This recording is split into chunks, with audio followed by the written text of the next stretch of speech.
Big boss Malayalam season 6 അവസാനിച്ചിട്ടും ഇപ്പോഴും മത്സരാർത്ഥികളെക്കുറിച്ചുള്ള ചർച്ചയ്ക്ക് ഒരു കുറവുമില്ല എന്നുള്ളതാണ് വാസ്തവം. ഇത്തവണ ഏറ്റവും കൂടുതൽ കണ്ടന്റ് ഉണ്ടാക്കി കൊടുത്ത ജാസ്മിൻ ജാഫറിന് 3-ാം സ്ഥാനമാണ് കിട്ടിയിരിക്കുന്നത്. 2-ാം സ്ഥാനം കിട്ടേണ്ടത് ജാസ്മിനാണെന്ന് സോഷ്യൽ മീഡിയയിൽ ഏറെ ചർച്ച ചെയ്യപ്പെടുന്നു. ഗബ്രി ജാസ്മിൻ തമ്മിലുള്ള കോംബോ ആണ് ജാസ്മിനെ 3-ാം സ്ഥാനത്തേക്ക് പോകാൻ കാരണമെന്ന് ചിലർ പറയുന്നുണ്ട്. ഇപ്പോൾ അർജുന്റെ അമ്മ ജാസ്മിനെ കുറിച്ച് പറഞ്ഞ കാര്യങ്ങളാണ് ചർച്ചയാകുന്നത്. ഒരു ഓൺലൈൻ മീഡിയക്ക് നൽകിയ അഭിമുഖത്തിലാണ് അർജുന്റെ അമ്മ ഈ കാര്യം പറഞ്ഞത്. ജാസ്മിൻ എന്താണ് സംഭവിച്ചത് എന്ന ചോദ്യത്തിന് അമ്മ പറഞ്ഞ മറുപടി ഇങ്ങനെ: ജാസ്മിന് ഒന്നും സംഭവിച്ചിട്ടില്ലെന്നും ജാസ്മിൻ നല്ലൊരു ഗെയിമർ ആണെന്നും അമ്മ പറയുന്നു.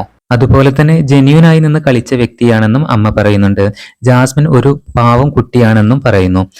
അതുപോലെ തന്നെ ജാസ്മിൻ നല്ലൊരു മനസ്സിന്റെ ഉടമയാണെന്നും അർജുന്റെ അമ്മ വ്യക്തമാക്കി. അർജുനെ ഒരുപാട് ഹെൽപ്പ് ചെയ്യുന്നുണ്ടെന്നും ഫുഡ് എടുത്തു കൊടുക്കാനും വെള്ളം എടുത്തു കൊടുക്കാനും ഒക്കെ അർജുനെ ഒരുപാട് സഹായിച്ചിട്ടുണ്ടെന്നും അമ്മ പറയുന്നു. ജാസ്മിൻ വളരെ സിൻസിയർ ആയിട്ടുള്ള കുട്ടിയാണ് എന്നും പറയുന്നുണ്ട്. ജാസ്മിൻ നന്നായി ഗെയിം കളിച്ചിട്ടുണ്ട്, പറയേണ്ടിടത്ത് പറയേണ്ട കാര്യങ്ങൾ പറയുന്നുണ്ട്.